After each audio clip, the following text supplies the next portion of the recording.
Доброго ранку, шановні колеги, шановні гості. Сьогодні ми продовжуємо цикл заходів, який йде під егідою Ukraine Economy Week, який організований спільно компанією Visa та Київською школою економіки. Сьогодні будемо говорити про те, як розвивати малий середній бізнес, що необхідно. Я хотів би запросити до слова модератора Ірини Грубіс. Будь ласка. Доброе утро всем. Меня зовут Ирина Рубис, я генеральный директор компании «Экономика Плюс». Мы для себя определили, что предприниматели – наша большая страсть, и содействовать их развитию – то, ради чего мы ходим на работу. И сегодня в этой страсти мы сошлись вместе с компанией Visa и КСЕ, и вот посвятим первые 2 часа, слава богу, пятницы, тому, что пообщаемся на тему предпринимательства. Вы знаете, наверное, вы наверняка знаете, что все говорят о том, сейчас исследователи, ученые, что противостоять роботам нам позволит креативность и умение договариваться. Также есть уже суждение, что креативный век наступил, и в принципе основное преимущество бизнеса конкурентное – это умение создавать инновации быстрее, чем ваши конкуренты. Предприниматели всегда были более подвижные, более гибкие и более инновативные, потому что им было всегда чуть сложнее выживать и бороться за свое существование. И вот тут, в этом месте сегодня сойдутся Visa с предпринимателями, потому что Visa всегда была нацелена на то, чтобы содействовать инновационными мобильными решениями, платежными решениями, вашим идеям, облегчать их максимально.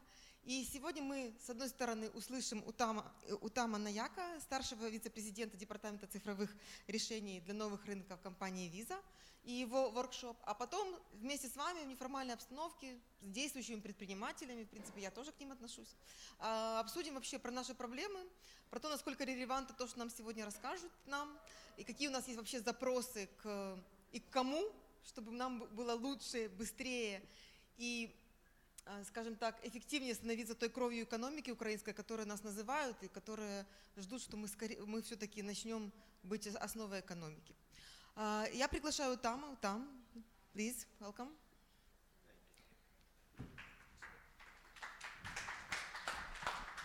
Thank you. Let me start off with I think first of all, thank you for being here. It's a Friday morning. It's not easy, making through the traffic, but very clearly some of you are very serious about, digital payments and, growing your small business and understanding what Visa can do for you. So I really appreciate it. I'll sort of run through a presentation. Can you play my presentation, please?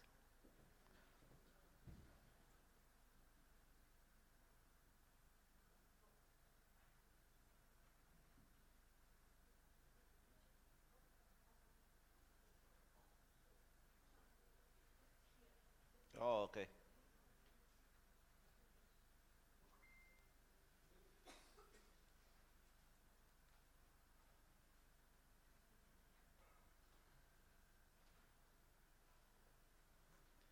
Okay. One of the most important trends which are emerging around the world is really people using peer-to-peer, commerce. Person to person, business to business, business to government, government to business, consumer to government, government to consumer. So there are different commerce activities which are now happening peer to peer, and that's becoming a trend globally.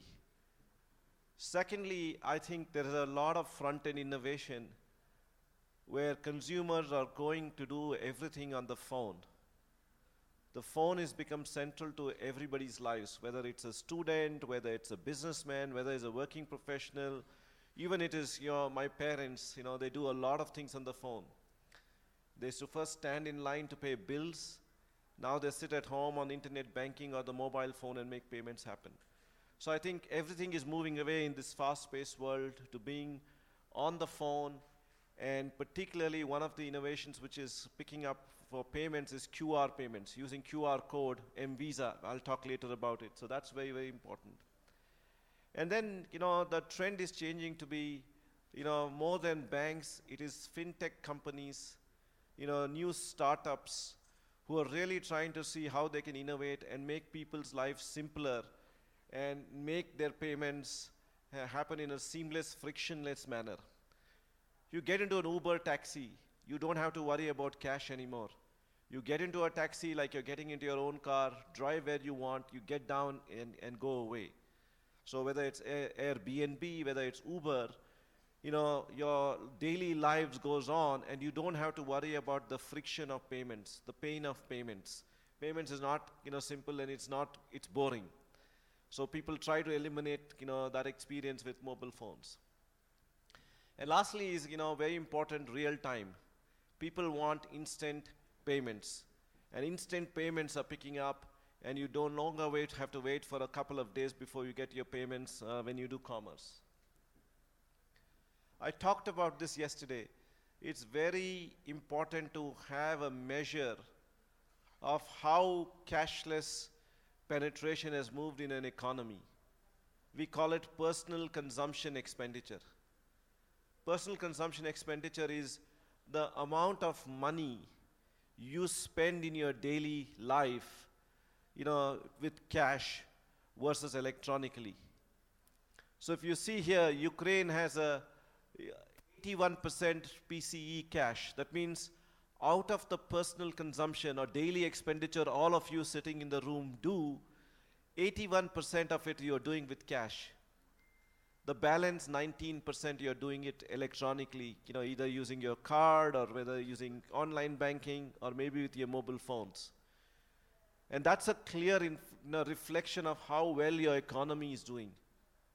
So the Western European economies have PCE penetration of almost 70-80%. Cash is only 20%. That means there's efficiency in the economy. There's transparency in the economy. There's easy movement of capital, easy movement of money in the economy. So there's lesser corruption or shadow economy. And then there is more money in the banking system. The more money is transmitted electronically, there's more money in the banking system. More money in the banking system, then there's more money available to lend. More money available to lend, that means small businesses can grow their assets because they can grow their business, they can grow their assets, and that is good for the economy. So very important to see that Ukraine has such a huge opportunity in terms of driving digital payments and electronic payments and building efficiency into the economy. This is a very relative number. You come to Southeast Asia, you come to South Asia and Africa, it is 95% cash. So you really made great progress in Ukraine. And I think if using mobile phones, you can actually take it to the next level in the next coming couple of years. So very important, right? The easiest way to transact is cash. And most people are using their debit card or ATM card and withdrawing money from the ATM as cash and going and paying at the merchant outlets or small businesses. So at small businesses, people are going and paying in cash by withdrawing it from the ATM. There are nearly 200 million businesses around the world who do not accept digital payments and accept cash. A number of them, a couple of millions are in Ukraine as well. The reason they don't accept cash is for two reasons. One, the cost of the terminal itself. The point of sale terminal, the device where you swipe the card, that costs $200 to $300, and it costs money for the merchant to pay every month.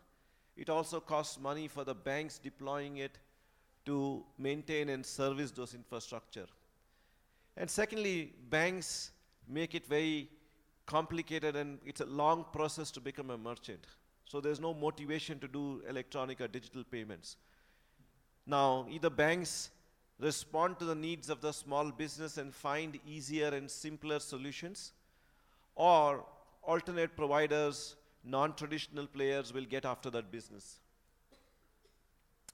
So very clearly, digital technology, mobile technology, and Visa's M-Visa or QR payment solution is actually going to overcome those technology barriers.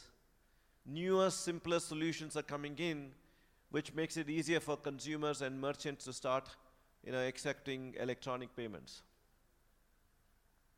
I will not get into each one of them, but if you can see, all the most successful players who have come in the last 3 to 4 years are companies which are delivering a lot of value, better consumer experience, better frictionless payments, and they're all very, very successful. The brands which are very, very famous either globally like PayPal, or brands which are super successful in their countries, where you see Alipay and WeChat in China, very, very successful, and they actually do digital payments in a very simple manner for consumer and merchants. So that's the new trend which is developing around the world to drive cashless payments.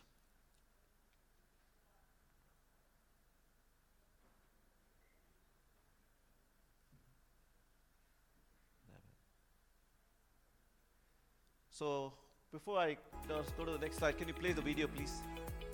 Buying coffee with my phone has never been easier.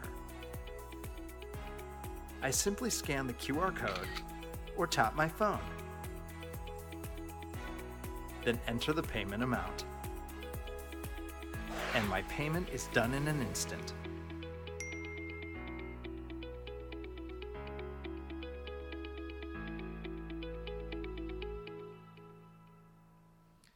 So there you see, right? You go into a coffee shop, you ask for a coffee, and you make your payment by scanning the QR code. M-Visa, as you see it, you can scan your QR code and make the payment. It's very, very good for the consumer, right? Because he doesn't have to look for cash. He can make the payment very instantly using his phone. There's a track of that cash payment, the electronic payment on his phone. So a consumer can see all his expenses, how he spent his money, where he spent his money. At the end of the month, he's not worried about what happened to his salary or what happened to his income. How many of us track our cash expenses in a month? So consumers, there you go. He's one of the few responsible people who's able to count cash. And I can tell you still you will miss out some of them at the end of the month. You will still miss out some of them. So electronic payments or this mobile payment will help you to track every penny you have spent, not only for the month but for the whole year. So it's very, very important for the consumer. For the merchant, handling cash is very expensive. And he has to go to deposit the cash in the bank account every day, which is time consumed, and time is business. He has to stay away from his business to deposit that money. But if he gets the money electronically in his account, he can use that to grow his business, expand his business, pay his bills, buy his supplies to continue to run his business. So very, very important. I'll quickly just run through the payment experience. You log into your mobile phone. You can have your own mobile app from your bank or from a mobile money provider. You can then log in with your PIN, scan the QR code. So you can scan the QR code, enter the amount, and then you enter the amount, and then you confirm payment. When you confirm payment, money is moving from the consumer's account to the merchant's account real time. And the merchant gets a notification on his phone saying money is credited to his account, and the consumer gets a notification on his phone. At the bottom, what it's showing is it need not be QR code. It can be NFC tag where you can tap and pay. It can be a BLE where it detects your phone and you can make a payment. Or you can even do text messaging. If you don't have a smartphone, smart people can use the text messaging to make the payment happen. Again, it is for all kinds of businesses. It can be in a supermarket. It can be buying an airline ticket. It can be, buying a train ticket. You can do online shopping. There are different ways of payments can happen, and it can integrate to any merchant environment. And I'll show you some of those use cases later on. And lastly, the notification. The notification is the consumer on the phone to the small merchant on his phone. But big billers, big companies, airlines, it goes directly into their billing system confirming payment.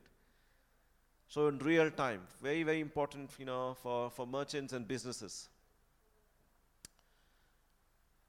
As I said, the cost of the terminal is $300 to $400 in some markets, and it can be even $1,000 in some of the smaller markets.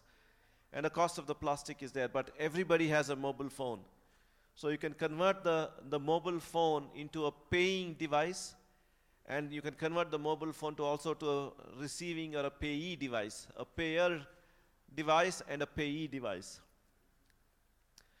The second is, you notice all along I'm saying the consumer is initiating the transaction. When you do commerce regularly, when you take out your wallet and you count the cash and hand it to the merchant, that's the natural consumer payment experience. But in the card environment, you actually give the card to the merchant. The merchant is swiping the card and pulling money from out of your account. That's not the natural way. My mother told me when I joined Visa, saying, what a funny way to pay. You're giving your purse to the merchant and say, take how much money you want and give the purse back. Giving a card is equal to, asking the person to take the money, how much money they want, and give the purse back.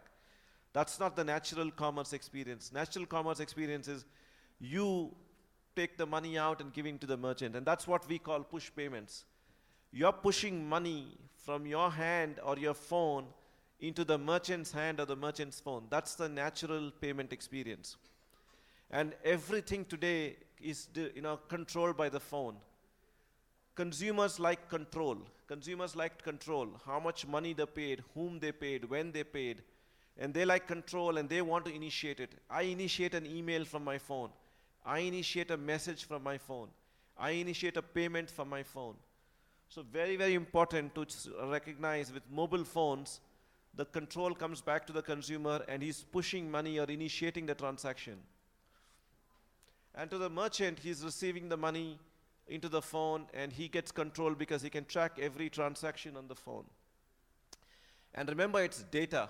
You go and talk to a cash merchant, he doesn't understand how many transactions he's had in a day. He doesn't understand the average ticket size. He doesn't know how many customers have come repeatedly to his store. So all that is very, very important, because for the merchant and the business, there's data available. And data really helps you understand the consumer and tailor and structure better services for him. I'll give you an example. You go to a coffee shop. I showed you the video earlier. I showed you the coffee shop. The coffee shop now, when you pay with the phone, he recognizes that Irene has come the 5th time to his coffee shop, and he can say, hey, thanks for coming the 5th time, and this time he can prompt that you'll get a 10% discount. That's very important, right? So suddenly she's recognizing the coffee shop, appreciating her loyalty of coming repeatedly, and showing the appreciation by giving him an offer, or her an offer. Second, Irene now has not come to the coffee shop for the last 15 days. The coffee shop is worried why she hasn't showed up at the coffee shop. And now he can track through the location services that she's in a 10 meter or 100 meter radius, because location services available. And you can push an offer to the phone saying, if you come to my coffee shop in the next 15 minutes, you get 50% off. So the power of the phone is to attract consumers, build their loyalty, and show them value by giving back discounts or other benefits to them. So very, very important. Expands and deepens consumer relationship. Now that is the motivation to move away from cash. Otherwise, cash is the best and the simplest way to pay. You'll move away from cash when you get value. The merchant sees value now because he can track the consumer. The consumer sees value because he's getting a discount or a benefit. Studies have shown that repeat customers who come back again and again and again to your store, spend 70% more than consumers who come one time. So it is so important for a small business to focus on getting repeat customers and finding ways to get them back to your outlet, whether it's a coffee shop, whether it's a textile showroom, whether it's a supermarket, any kind of small business. The secret globally not specific to any market. It's the same secret in every market. Small businesses who attract customers to come back again and again and again have far more profitability, far more business and volume, far more revenue coming in. And use technology. Everybody in the new generation, the millennials, people are on the move, people don't have time to count and manage money. So different form factors for suiting each business is available. I won't get into this one. This is basically saying interoperability. You can have the merchant can bank with, Alpha Bank. The consumer can be with Privat Bank. They can still do business with each other because of Visa. So Visa sits in between, providing that trust, providing the reliability, and the efficient way to move money from the consumer's account to the merchant account in a very, very robust, reliable, in a scalable manner. Second, as I said, yesterday, if some of you attended and today, is by using a mobile phone, and anybody can become a merchant. You now don't need to go and buy a terminal, deploy it. Banks and third parties have made it easier to get the mobile phone enabled for payments. And we'll work with the player banks to make it as instantaneous as possible, because people want instant ability to become a merchant or instant ability to become a consumer by activating the phone. So that's the job of Visa and the banks and the non-traditional players to make that happen. Small businesses can focus on driving more sales and more revenue for themselves. I touched on it. You can have any kind of phone, and you should be able to do this commerce. I'll skip on this one. This is easy for small businesses to now start accepting digital payments. Old days, it used to take 3 to 25 days if you get a physical terminal. Now, if you're enabling your phone, you can get it done in 24 to 48 hours, depending on market. There are certain markets in Asia, they do it instantly, in 5 minutes. You can download an application and become a merchant. You can download an application and become a consumer. But I think we will do some work with our colleagues of the Visa out here, and also with the banks to see how we can replicate that instant experience in this market. As I told you, there are different situations where you have to make payments. The first one is home delivery. You have a pizza delivered at your home. You now don't have to worry about cash. You can just scan a QR, which the merchant is, it's either stuck on the pizza delivery box you can scan, or the badge of the delivery boy can have a QR and you can scan and make payment happen. The most successful use case we have seen right now is paying at a restaurant. At any restaurant now you can sit, when your bill comes, you don't have to wait for them to bring the terminal. The bill comes with a QR, you can scan right there, make the payment, and leave the hotel. And on top of that, there's an ability to add a tip separately right there, and you don't have to look for cash from your wallet and make the payment happen. Same way for bill payments. You get your telephone bill, you can get your water bill, you can get your monthly maintenance bill. All of that can be sent by email with a QR. You can scan the QR with your phone and make a payment. Or the physical bill will have a QR code. You can scan and make a payment with M-Visa. And there's online as well. You're buying an airline ticket. Rather than putting your card number and CVV, you can just scan the QR code, which has everything built into the QR, the amount and all the ticket details. Similarly, there's out-of-home commerce. You're walking in a mall, or you're reading a newspaper on a flight, and there is a music concert happening on, say, 21st of May. You can right there scan and buy a ticket, and then be able to send it to your own email ID as an e-ticket. I can surprise my son as a gift by emailing it to his number, or I can send it to somebody else through their phone number or email. So that's very possible with mobile phones. You can't do that with a card. You can't swipe a card and say, send this ticket to somebody else. So the beauty of mobile phones is you can make a payment for somebody else, or you can make a payment yourself and send the tickets or the goods to a third party.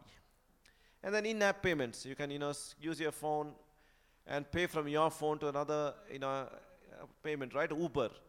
Uber, you log into an Uber app, and from within the Uber app, you can use your bank payment, app and transfer money.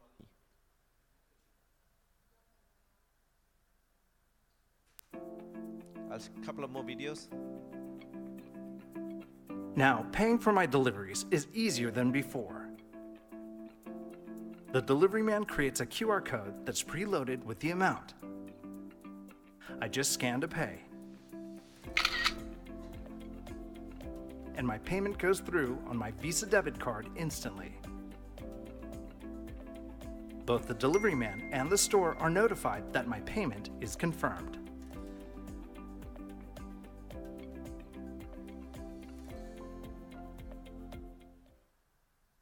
Excellent. So, one more.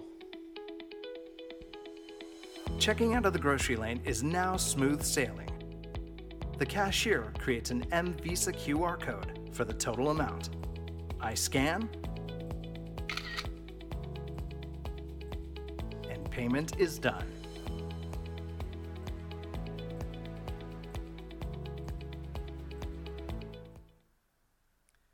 So that's so important for the merchants out here, so that the payment happens instantly.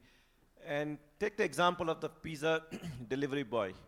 I don't know in the Ukraine, but generally the delivery boys, when they take cash, there's a 4 to 5 day delay sometimes. In fact, in markets like India, where I come from, there's 7-day time for the delivery person to deposit cash into the head office, or where, the branch where he is, tied to, right? So it's 7 days of delivery, 7 days of time. Sometimes they also run away with the money. On a good day, sales is good. These are all temporary employees. They take the money and run away. So the efficiency for businesses goes up, with QR or mobile payments or M-Visa, is money comes instantly into the account. And for small businesses, that's very, very important. So money instantly coming in, so there's no stealing of money, and there's no 7 days delay in getting the money back into the account. Every small business will tell you that every incremental dollar which is into the bank account means that there is better control, and they can have confidence to grow their business by stocking up more supplies or expanding their product line. So very, very critical out there. Why should, mobile payments, I told you, payments is not the only thing which is important. How does it help you enhance your life? How does it help you to enhance your business? So take the case of QF Pay in China.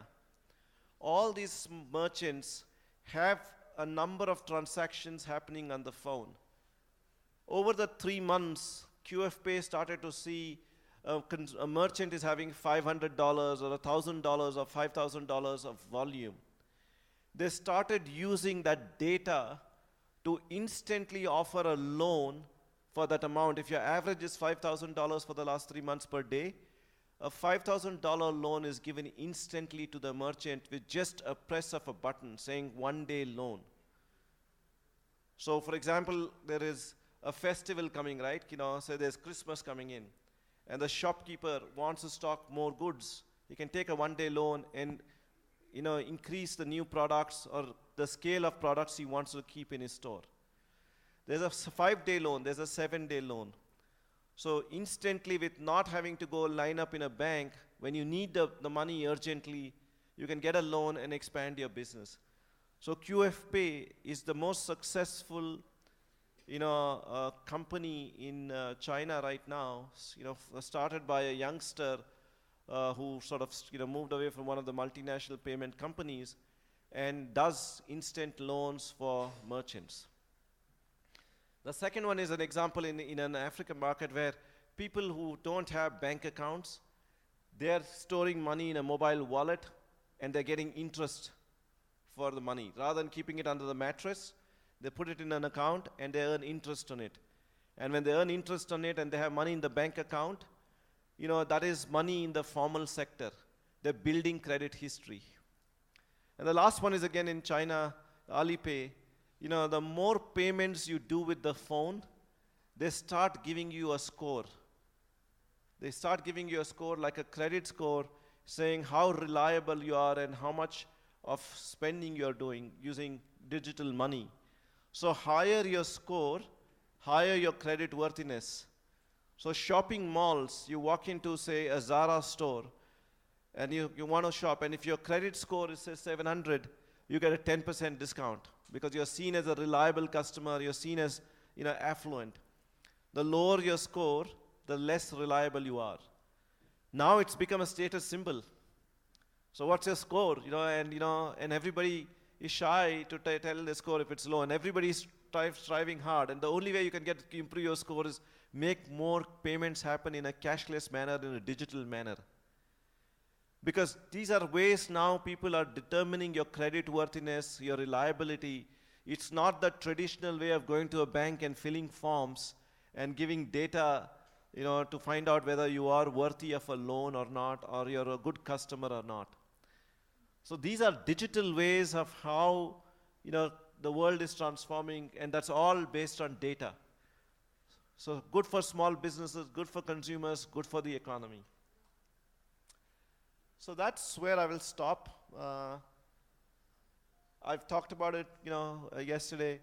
Visa's aim is to make sure every transaction happens, no matter how small the ticket size is. Whether you're spending $1, as a farmer in the rural parts of Ukraine, or to the richest, multinational company or businessman in Kiev. All of them should be able to do digital transactions in an efficient, in a reliable manner. And as I told you, we want to create partnerships with banks, non-traditional players, because you need to be able to convert money to digital money.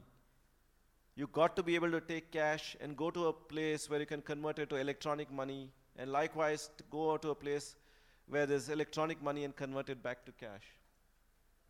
And I told you, we don't worry about which phone do you have. No matter which phone you have, whether you have an Android phone or an iOS phone, you have a Samsung phone or you have a Huawei phone, you have the most expensive phone or the cheapest phone, we make sure all of that can be used for payments using Visa cards loaded into it. And I told you interoperability. Whether you're using your phone in Ukraine or in Russia or in Kenya or in the United States or the UK, no matter which market you go, you should be able to pay, and all in real time. Thank you very much.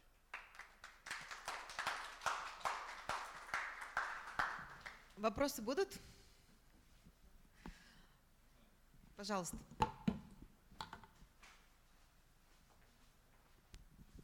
I'm sorry, I was late for your presentation, but I was trying hard.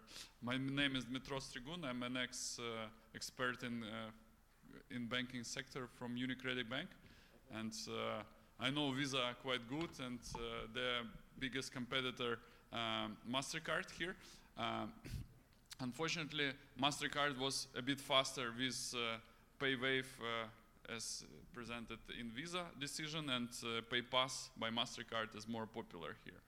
About M-Visa, what are the threats? What is the main risk to lose the money? Because I've seen many reports on money being stolen, especially in Brazil.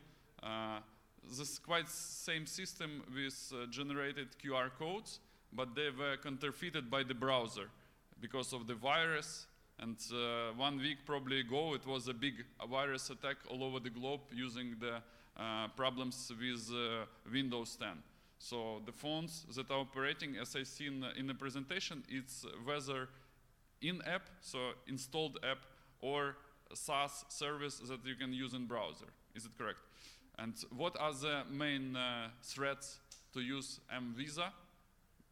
If it's analyzed or you already know the cases, I understand that the company is not much interested in spreading bad words about the product, but if there is any, please share. Thanks.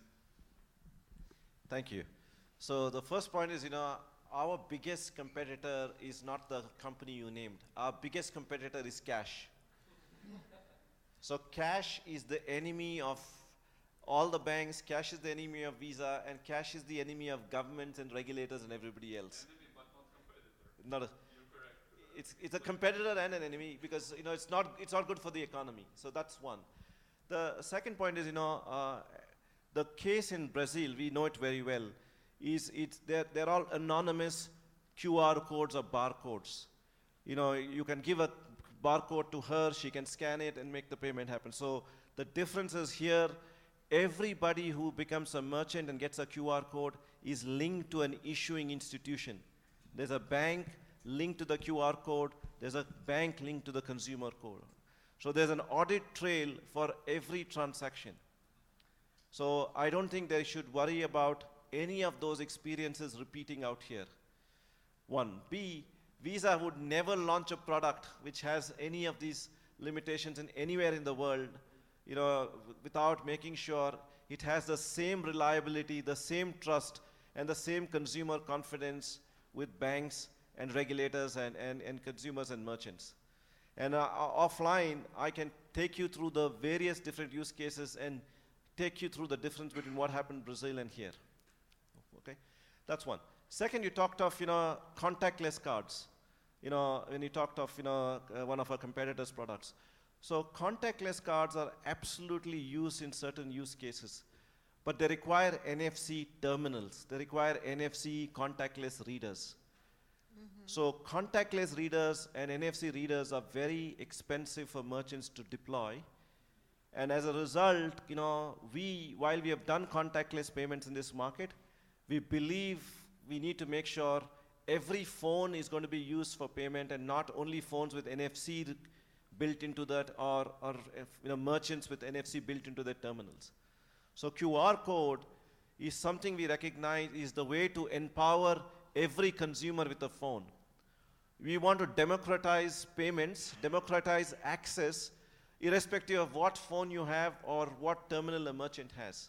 So that's very, very important. And that's what we want to achieve in the Ukrainian market.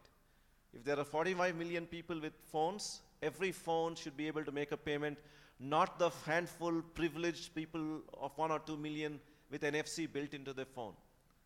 So that's our strategy, that we need to make sure we get products for masses while we try to get niche products for the affluent. And we will play both that game. I'm sure we've launched contactless in this market, Visa PayWave. And we will do M-Visa and QR code payments as well.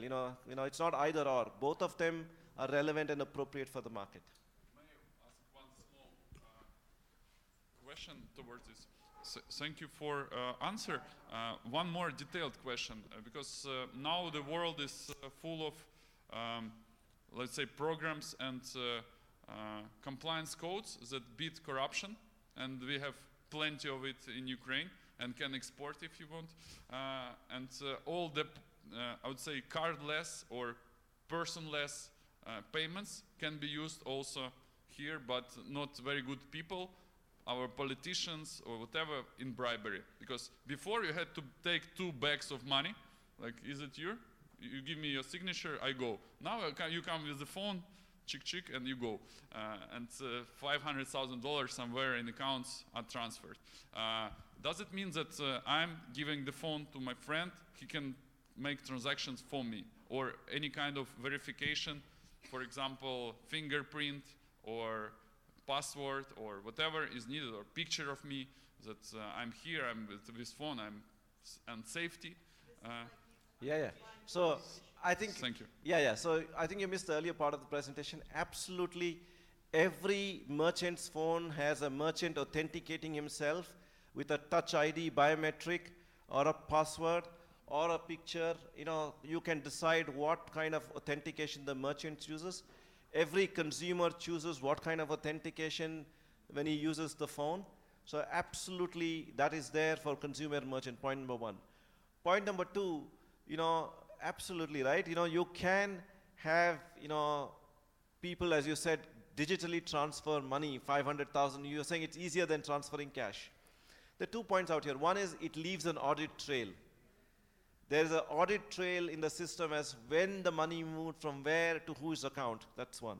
B, that's where the role of banks, that's where the role of regulators come in, where they put controls of how much you can do in terms of ticket size. It's a multi-layered approach of making payments happen, multi-layered levels of security, which is applied, right? And so there is the government's playing a role, the regulators playing a role. So you can't, I can tell you with Visa, transfer 500,000 from one phone to another. So there are money laundering and other risk controls. One. B, risk cannot be eliminated in the world. Risk has to be managed, controlled, and balanced. Right? I can step out into the world, onto the road and I could get run over by a bus. But I make sure, but I make sure that, I look at the zebra crossing, or if I'm driving in a car, I put on my seat belt. So I think very important for institutions who get into digital payments to build controls in. And we, as the global leader, recommend those best practices. We put limits. So I can tell you, in Ukraine, no politician can transfer the kind of money which you said using Visa phones or Visa payments. Using his wife. The controls of limits. Thank you. My name is Alexei. I'm bicycle rental, service and sales retailer. The big Ukrainian network, Veliki.ua and NextBike.ua. We promote bicycle as a transport. And I'm interested in such kind of technologies. So what I need to get from you, I'm in the process to install it, to apply the system on my shops, my rentals.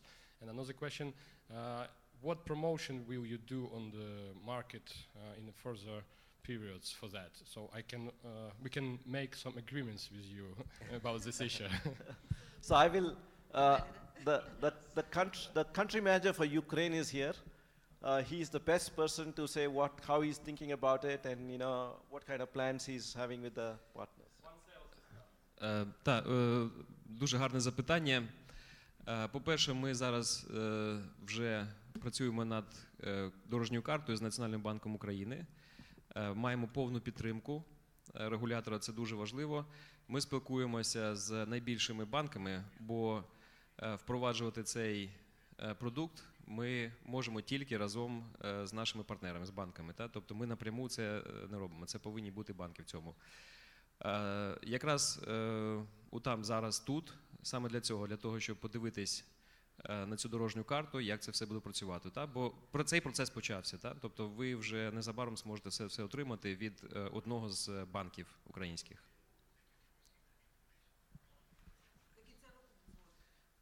Я думаю, що так. Подивимось. Yeah, but just one point, to you, right? When the power of this is, you can now create a QR code for, say, you're selling, tires. You can create a QR code offer for your loyal customers. If Dimitri is your loyal customer, you can create a QR code with a 20% discount and send it to him. And say if you come in the next 24 hours, you get this discount. Versus Irene, you can say, look, she's never come to your store, you want her to come, you can offer a 50% discount. So great promotional platform with mobile phones. Yeah, excellent. You got your first merchant. Okay, my name is Dima. I'm representing a strategic agency that we're helping Ukrainian businesses develop. It's a company called Dot. So first of all, thank you for the presentation and sharing the use cases of the technology.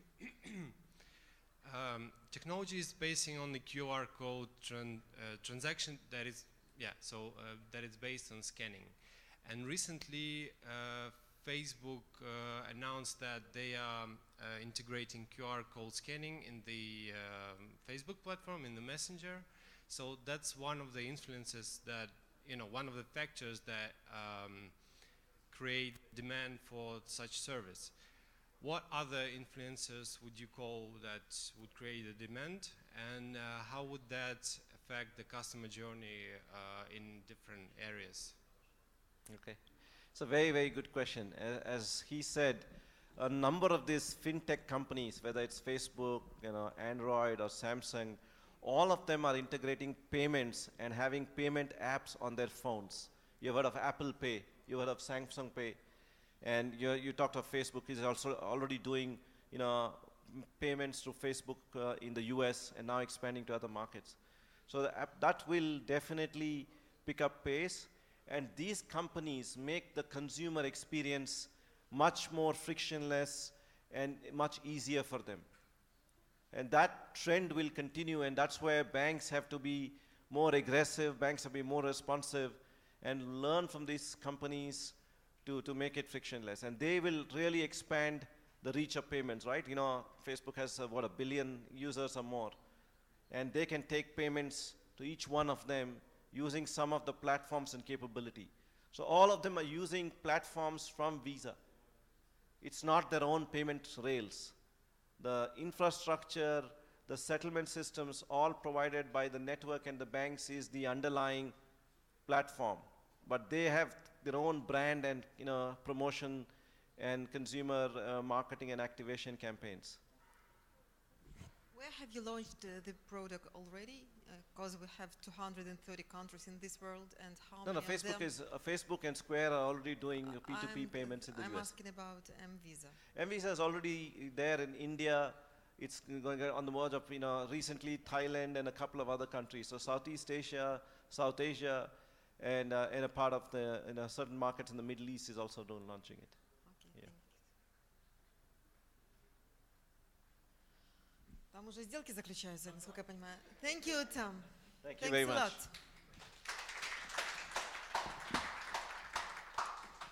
У нас сейчас был такой серьезный разговор. Если вы не против, прежде чем перейти к панельной дискуссии, я немножко лирики себе позволю. Никто не против? Я пару лет назад слушала лекцию одного профессора с романтическим именем Пэрис, и он рассказывал об исследовании, которое он провел среди топ-менеджеров по всему миру. И исследование состояло в том, что люди, которые очень высокоэффективны, продуктивны на работе, абсолютно зануды дома. И это прямая, обратная взаимосвязь. Или прямая. Вот. Это я к чему? Я к тому, что после возврата из отпуска с майских я не могу найти свой кошелек, где, в принципе, все деньги, все карточки. И вот я две недели живу, в принципе, cashless. Если мне нужно йогурт, я уже научилась, как заказывать онлайн, чтобы с моей карточки отправлять, нашла украинских производителей. Uber, понятно, позволяет мне это. Я вот сидела, слушала там и думаю, боже мой, это бренд для меня, это решение для меня. Наконец-то мне не нужна будет, можно будет забыть о кошельке, потому что я абсолютно рассеянная в быту, и многие люди удивляются, как можно быть такой деятельной на работе и такой абсолютно раззявой дома. Поэтому спасибо, Виза, ждем. Можно под конец года, чтобы вообще было повсеместно, особенно в центре там Саксаганского, Крещатик. Спасибо. А теперь давайте приблизимся к нашей панельной дискуссии. Я хочу пригласить на нашу сцену предпринимателей, тех людей, один из которых уже показал, насколько отечественные предприниматели быстрые и используют возможности, которые видят. Вот мы его первым позовем на сцену. Алексей Кушка, основатель компании «Велики». Роман Бака, основатель компании «Бихани». Наталья Ваховская, сооснователь компании Lovebox. И Ирина Тихенко, Wombat Games.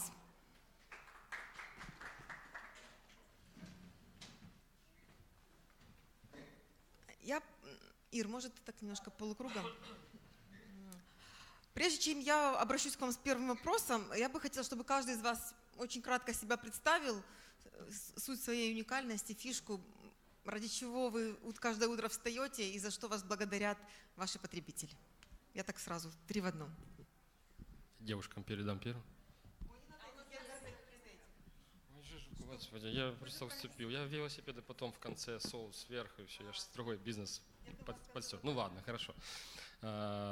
Меня зовут Алексей Кушка, да, я предприниматель там, с 2008 по жизни, наверное, с класса, там, я не знаю, 2 продавал картошку, зарабатывал на первый компьютер, собирал бутылки и реализовывал потом свои хотелки дальше. Ну, это такое, это отступление. По велосипедам начал заниматься просто по потребности, когда возникла проблема. Я переехал в Киев, захотел воспользоваться велосипедными услугами. Там были прокаты, но качество, сервис, велосипеды не те. Захотел свое основать, ну, в общем, пошло-поехало. А теперь представлен на Украине как 37 пунктов проката, там 5 магазинов. У меня уже есть автоматизированные прокаты, как в Европе, во Львове мы это сделали. Ну и развиваем всю тематику вокруг этого, и реклама, и продажи, и обслуживание, и велошколы. Кстати, в понедельник помогал вспомнить, как ездить первой леди Украины. Чуть попозже она покажет в ролике «В ритме спорта». Там моя тень где-то ходит, но становим на ногу всю страну, обходим сверху, спускаем. Ну, в общем, находим пути, чтобы велосипед катался, и мы им пользовались. Вкратце так. Добрый день, меня зовут Роман, основатель компании Бихани. Мы занимаемся продажей фермерского меда, и это основа для всех наших поднаправлений бизнеса. Почему мы решили этим заниматься? Во-первых, есть небольшой бэкграунд, это 35 лет, это у нас большая семейная пасека моего деда. Вторая проблема – это сложность купить качественный продукт в большом городе, потому что все покупают как-то по селам, у друзей, знакомых.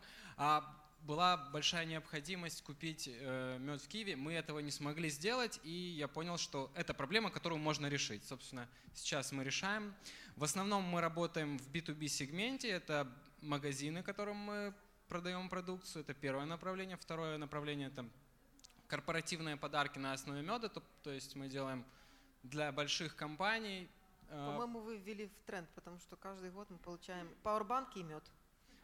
Очень много. Журналисты, я имею в виду.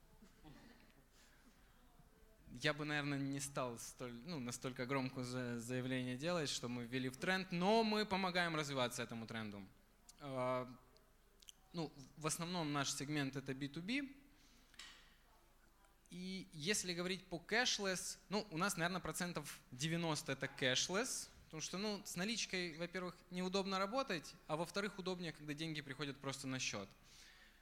Но у нас деньги приходят на расчетный счет, и я на самом деле не до конца сейчас понимаю, как это можно подвязать под визу, но я уверен, что с технологией M-Visa, когда она начнет работать, это станет намного проще, потому что розничная продажа у нас есть тоже, и через сайт, основная доля это через сайт, и вот этот QR-код, если мы его сможем строить на сайт, где люди будут получать и оплачивать счет через свой мобильный телефон, это будет очень круто.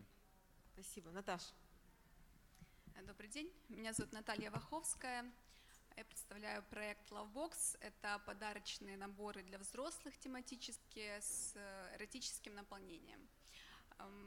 Сегодня мистер Там говорил, что innovations — это to make life simple для наших клиентов. Вот мы тоже облегчаем жизнь, чтобы клиенты не приходилось нервничать перед секс-шопом у двери, не клеить усы, чтобы никто не узнал. И меняем отношение к сексу, даем возможность действительно наслаждаться сексом, начиная от процесса выбора секс-игрушек. И, в принципе, меняем отношение в обществе к сексу, что это действительно удовольствие, а не стыд, неудобство. Основной канал продаж у нас онлайн-магазин наш. Работаем с партнерами, магазинами подарков. Но есть у нас даже и корпоративные продажи. Ир. Здравствуйте, меня зовут Ирина Тихенко, представляю компанию Bombat Game, мы производим настольные игры. Основное наше направление – это семейные игры. Мы стараемся возрождать культуру настольных игр в Украине. Она немного существовала в моем детстве, насколько я помню, но, скажем так, она достаточно мало развита у нас по сравнению с той же Европой, с той же Америкой, когда там культура настольных игр уже развивается лет 50-60. А по нашему мнению, и в целом, по мнению психологов, настольные игры – это чудесный способ общения всей семьи, отличный метод взаимодействия родителей с ребенком вечером, когда хочется пообщаться, и это не банальные темы, что у тебя произошло в школе, что ты сегодня кушал на обед, а в процессе игры происходит такое общение с ребенком, которое вы, в принципе, не сможете воссоздать для того, чтобы научить ребенка какой-то прописной истине, которая у вас возникнет в игровой ситуации, и вы сможете рассказать какую-то жизненную ценность, которую вы хотели бы донести до него, но не просто вы сели, и рассказываете ему с точки зрения психологии, с точки зрения вашего взрослого опыта. Вот. И на самом деле такие ситуации очень часто возникают у меня при игре с моими детьми, у наших партнеров при игре с детьми. То есть это ситуации, которые действительно в жизни есть и очень классно решаются с помощью настольных игр. В принципе... Как продаетесь? Да, наши направления в основном это B2B, взаимодействуем со многими розничными магазинами и сетевыми магазинами, и в целом есть своя онлайн-продажа. И вот тот сервис, который сегодня был представлен, для нас сейчас очень важен. Стараемся как бы тоже немножко наладить свою розницу, есть доставка. Вот это решение очень интересно, я буду очень хорошо как бы его изучать. Это вот тот вопрос, которым мы в принципе занимаемся сейчас, поэтому очень актуально. Ну вот ты и Рома немножко предвосхитили мой первый вопрос, потому что я хотела, апеллируя к той таблице, которая была, что в Украине сколько, 82% кэша. Вот в вашем бизнесе соотношение безналичных расчетов с вашими партнерами и наличных каково? И вот Наташа и наши велики не высказались относительно решения. Ну, хотя высказался. Каково соотношение сейчас? Сейчас, ну, где-то 70% у нас действительно кэш. К сожалению, я хочу от него тоже уйти в большей мере. Опять же, это поле для махинаций и людей, тех же, которые на меня работают, и неудобства тех же клиентов, которые приходят, и недостаточно кэша. Но у нас стоят терминалы, и PayPal-овские, и просто провести магнитной лентой. Но хочется все-таки уйти в какую-то вот такую, как раз решение, которое я сегодня услышал. Нам было бы это очень-очень интересно и здорово. У меня больше доля оплаты по безналу, но здесь больше, наверное, вопрос доверия клиентов к онлайн-магазинам. Те, кто небольшой опыт у людей оплаты карточкой, либо заказ товаров по интернету, они предпочитают оплачивать наложенным платежом. У меня такой вопрос. Как вы считаете, думали ли вы на тему, чего вам не хватает, какой поддержки, чтобы развиваться быстрее, масштабнее? Вот откуда бы вы ее хотели получить? Ну, как раз уже с Дмитрием Крепаком мы обговорили этот момент, как поддержать это. То есть одна из вещей, это на нашей базе мы получим, Visa получит промоуцию, а мы как раз попробовать сервис и потренироваться на наших клиентах. То есть здесь уже как бы каждый ищет свои пути взаимодействия. Ну, ты как-то сузил. Я имела в виду вообще все виды поддержки. Государственная, там, чтобы как банки давали кредиты дешевые, а ты сразу пошел... Не, ну это совсем глобально, действительно, ну, банки глобальнее. дешевые. Нет, ну... Вот ты сидел и думал, вот я хочу не 37 точек, а 137. И мне не хватает чего? Смелости? Да, ну безусловно. Или дешевых денег? Хорошо. Дешевых денег это правда, да, так быстрее пойдем. Поддержки крупных, безусловно. Там поддержки государства, спасибо, просто не мешает. А с банками мы найдем общий язык как бизнес-то-бизнес. Все, то есть спасибо государству, банк здравствуй. Но дешевые деньги. Покатаем на великах. Кто еще хочет высказаться? Чего хотелось бы от государства в плане поддержки? Ну да, не мешать, это, конечно, первое. А второе, если бы было какое-то продвижение с точки зрения участия в профильных выставках, вот как бы, да, есть какие-то производители вот профильной направленности, ну, например, игрушки, настольные игры. Есть какая-то основная профильная Внутри выставка. страны или нет, внешне? Нет, за рубежом. Внутри страны мы сами поучаствуем, как бы, да, мы знаем, как это происходит и так далее. Там мы тоже знаем, как это происходит, но там совершенно другой порядок денег для участия. Плюс есть очень многие моменты, которые нужно решить с точки зрения вывоза товара, доставки и так далее. Ну, то есть даже не для продажи, а для презентации. То есть ты же не поедешь с одним маленьким чемоданом, да, то есть чтобы хорошо там презентоваться, нужен большой стенд. Если это будет какой-то один общий стенд на украинских производителей, и это будет именно, вот в частности, была профильная выставка Baby Expo, и был очень большой китайский стенд. Он именно был, я так понимаю, организован общими усилиями, и они представляли там свой бизнес, вот что они предлагают. Вот если бы в таком плане государство, хотя бы вот с точки зрения выставок поддерживало профильные предприятия, было бы, ну, это для нас это самое интересное. Спасибо. Сейчас. Рома? Я бы, наверное, чуть-чуть на другом хотел остановиться, что в наше время, когда рынок уже настолько заполнен продуктом, на первое место выходит маркетинг, продажи и реклама. И малому бизнесу, ну, по крайней мере, по нашему примеру, достаточно сложно конкурировать, ну, даже не конкурировать, а работать в условиях текущего маркетинга. Потому что, допустим, запустить хорошую рекламную кампанию, это стоит очень и очень много денег. Допустим, потратить разово какую-то акцию, сделать разовую акцию, того выхлопа не будет, потому что, ну, по всяким статистическим анализам говорится о том, что там нужно 5-е касание с клиентом в рекламе. Плюс есть большое недоверие к рекламе в Украине, то есть ее нужно делать правильно. То есть основной нюанс – это реклама. Если говорить в контексте нашей сегодняшней встречи, да, с визой, очень классный момент про дисконты, которые говорили, это можно использовать. Виза как бы уже рекомендует какую-то компанию, это как fluent marketing называется. Это будет классным плюсом. И, ну, непосредственно правильные рекламные кампании. Кто может помочь? Государство? Нет. Большие компании, ну, как, допустим, пример визы, могут, ну, вот с такими примерно программами, да. Ну, в принципе, все. Ну, дешевые деньги, они всегда хорошо, потому что правильно развивающееся предприятие, ему всегда не хватает денег для того, чтобы увеличивать объемы. Ну, в том объеме, в котором хочется, в котором есть планы. Ну, скажу для аудитории, вы все здесь объединены. Может, вы и не знаете, не только нами, но 2 девушки у нас учились в школе предпринимательства, в которой мы имели отношение, а вы участвовали в менторском проекте, где мы вас знакомили с бигбоссами. Ну, то есть, по сути, вы очень проактивны в плане поиска нового, да, в частности, в знаний. А как вот построен процесс инноваций внутри ваших бизнесов? Как вы экспериментируете с какими-то бизнес-моделями? Как вы ищете пути, как дальше модифицировать ваш бизнес? Потому что у каждого из вас, по сути, уже экосистема, да, то есть это не только я прокат, да. Как вот изнутри это строится, как вы ищете ниши и как идеи материализуете? Например, велосипеды. Сколько это все связано с диджитал-средой? Например, велосипеды, да, то есть необычный прокат. Безусловно, я строил модель от потребностей людей. Если клиент что-то хочет, я должен его слышать. Первый дешевый вход к велосипеду – это прокат, try. Потом, если ты хочешь buy, соответственно, я должен был построить магазин. Если ты сделал покупку, try and buy, ты должен обслуживаться. Я сделал сервис.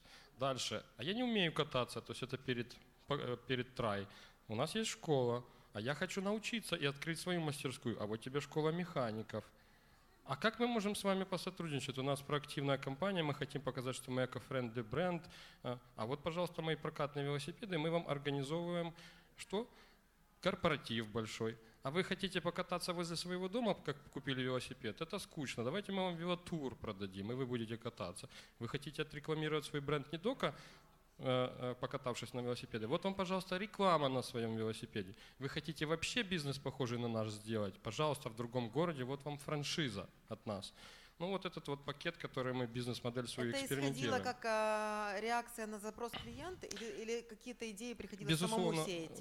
Да, и идеи, и плюс опыт зарубежный, и потребности клиентов. Безусловно, там от всех клиентов не услышишь, я хочу у вас франшизу каждый день. Я правильно поняла, что источником этих инноваций вот у нас есть? Мой мозг. Ваш мозг, да. В банку не надо.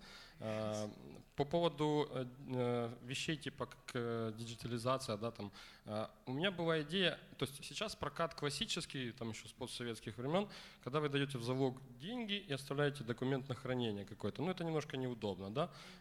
Я искал варианты вот ухода от этих вещей, ну на рынке зарубежном они безусловно существовали. Это автоматические пункты проката, как по всей Европе они есть. Я нашел партнера, написал грант, немецкое правительство выделило денег, мы завели сюда немецкую компанию, она украинская уже, все сделано, и нашли украинского инвестора, который помогает нам развиваться. Во Львове там будет уже 24 станции прокатов, там 140 велосипедов. Ну и безусловно мне на рынке нужно искать какие-то вещи, обращаюсь к компаниям, у которых есть деньги, тот же там, извините, Vodafone, реклама, который дает деньги на рекламу. И дальше мы развиваемся. И там как раз в этом продукте у меня нету кэш. То есть люди заходят на сайт, регистрируются, и там с их карточки снимаются деньги на абонемент. А мне было очень бы интересно, на каждом велосипеде люди подходят, NFC, пук, все, уже абонемент какой-то там на станции, оп, абонемент, и они себе поехали без всяких еще дополнительных заходов на сайт и так далее и тому подобное. Да. Это вот будущее. Спасибо. Наташ, давай пусть Рома подумает. Мы, когда говорим об инновациях, мы часто думаем, что инновации – это все очень дорого и затратно.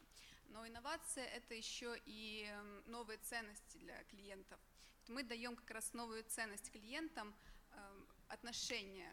Человек раскрывается в отношениях, больше коммуникации в паре, обмен сексуальными желаниями, и мы мотивируем людей узнавать больше о друг друге и о своих сексуальных желаниях, что неотъемлемо ведет к счастью в паре и взаимопониманию.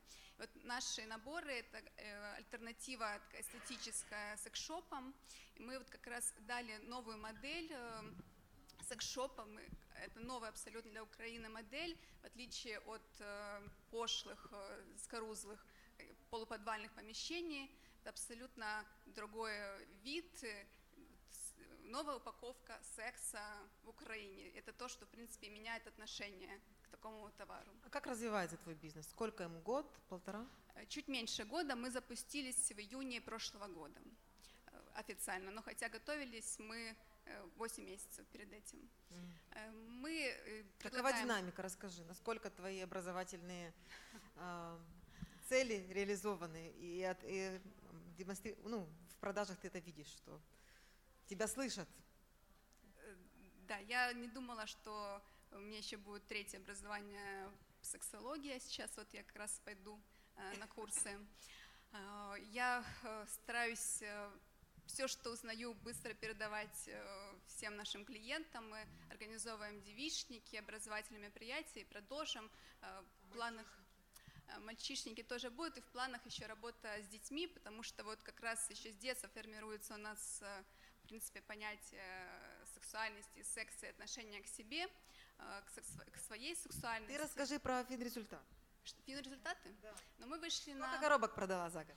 Это не скажу, но мы вышли на уже второй месяц на точку безубыточности, и все деньги мы вкладываем все равно в развитие, в улучшение качества и в разработку новых наборов. Отлично. Кто? Ира или Рома? У нас сейчас плюс-минус 1000 клиентов уникальных. Добавить туда катание на тандеме. О, боже. Инновации у нас в целом, наверное, тоже, как вот Алексей для начала сказал, это удовлетворение потребностей клиентов. Мы много участвуем в фестивалях украинских производителей, по большей части для того, чтобы получать много фидбэка. Вот, то есть там уже люди, которые в целом целевая аудитория, там аудитория сложилась, посетителей, которые приходят, очень многие приходят каждый раз, спрашивают, что появилось нового, а вот еще игра нужна для такого возраста, а нам было бы интересно поиграть на такую тематику, для нас это своего рода вызов. Вот мы тут же садимся это разрабатывать, потому что как бы наша особенность в том, что выпускаем эти игры, которые разрабатываем так сами. где турниры все украинские по вот, вашим играм? Предвосхитили. В этом году начнем. Как бы уже вот есть одна игра, по которой мы будем ее проводить, и выходит новая, по которой тем более будет интересно. Все покер и покер. Вот, да, вот как бы мы хотим это сделать, но проблемка в том, что в целом у нас пока это все завязано на клубы настольных игр, которые не настолько популярны у нас, и вот как-то хочется это организовать, мы думаем, может быть, возможно, это будет на базе школ. Вот, то есть как-то вот это нужно объединять семьи, а это все-таки немножко другой сегмент, чем клубы настольных игр. То есть у нас пока нет платформы в Украине для того, чтобы это можно было проводить. Но в целом мы будем это начинать. Рома? Мы, в принципе, внедряем инновации по двум технологиям, вернее, по двум факторам. Это внутренний, когда мы хотим ускорить какой-то процесс внутри компании. Я являюсь сторонником того, что процессы должны быть максимально оптимизированы в плане минимальное влияние человека, который работает на месте, то есть пытаемся все автоматизировать. от этого исходим, и от проблем клиентов. Допустим, когда клиент говорит, я хочу оплатить картой, а у нас нету, да, и это для нас проблема, как на сайте привязать сейчас платежную систему, потому что есть определенные трудности. И внешне, как я уже говорил, то, что отходит от клиентов. В принципе, это два источника, по которым мы решаем проблемы. Вопросы из зала будут?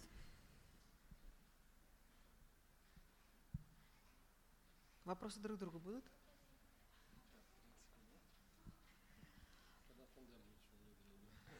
Что? Тандем? Ты уже прям... Что такое тандем? Тандем велосипед, когда вдвоем. То есть он хочет уже свою услугу в Наташину коробку вложить. А до этого сделать еще медовый массаж тоже туда, да? И еще игры для аперитива от Иры. Тандем плюс карета. Ты, Наташа, все для твоих коробок. Мы, в принципе, для тебя, Вина нас собрала для тебя.